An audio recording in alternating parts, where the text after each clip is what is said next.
The first trend that we're seeing is really what we're calling the additive power of touch.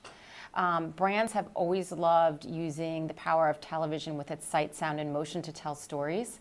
And with the additive power of touch, which is the interactive elements that you can overlay online, we're seeing a whole new level of engagement with creative. And it's resulting in great results for marketers, but it's also these really compelling interactive stories. When we first started working with clients many years ago, they'd basically say, okay, I'll run video. Here's my 30-second spot that my creative agency did. Put it online.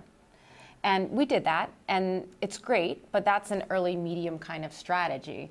What we're seeing now is that we're really working deeply with their creative agencies to go beyond that and to add a layer of Facebook shares to it, or put in their Twitter feed on top of the 30-second spot.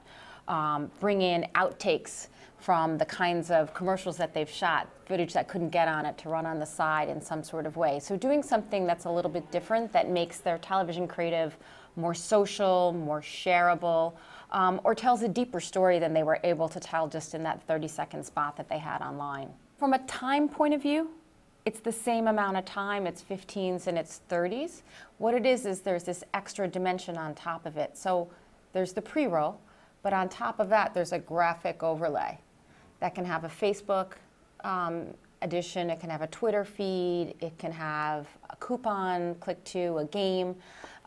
For example, for a car company, there could be an interactive overlay where the user could roll over and actually see the car spin around, change the color of the car, do something that tells them a deeper piece of information about the car.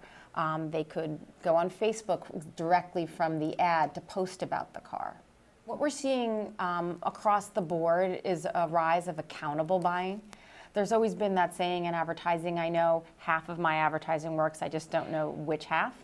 And so more and more, as CFOs are getting deeply involved in the marketing decisions, they're asking for more proof that the advertising's worked before they increase the size of the pie.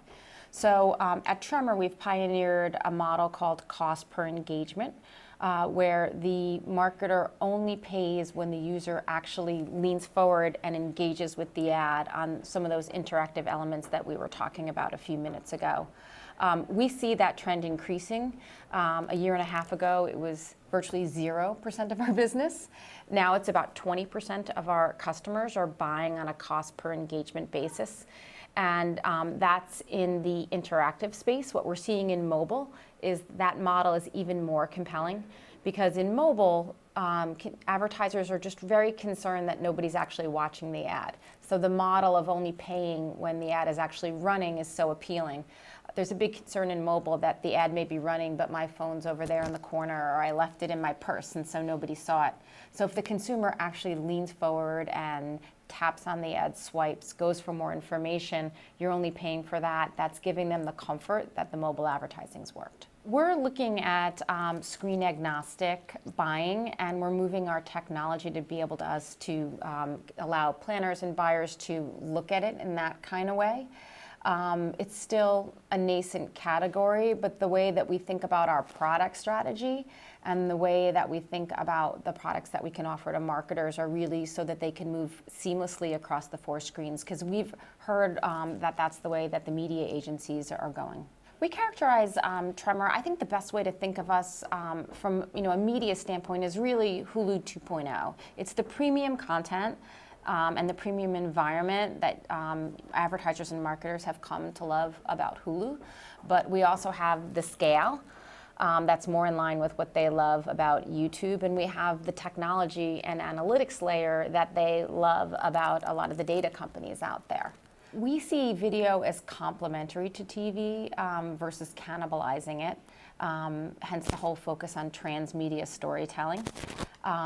We do believe that TV will continue to be vibrant and that TV and video together will benefit, which isn't to say that there won't be some money coming from what might have been TV growth. What we're hearing is that agencies are already starting to use online video for make goods from television. So that's an interesting start in terms of share shift and screen agnostic planning and buying.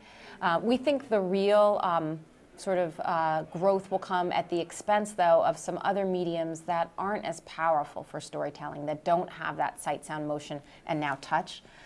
So we think the shift will come from radio, from print, from online display.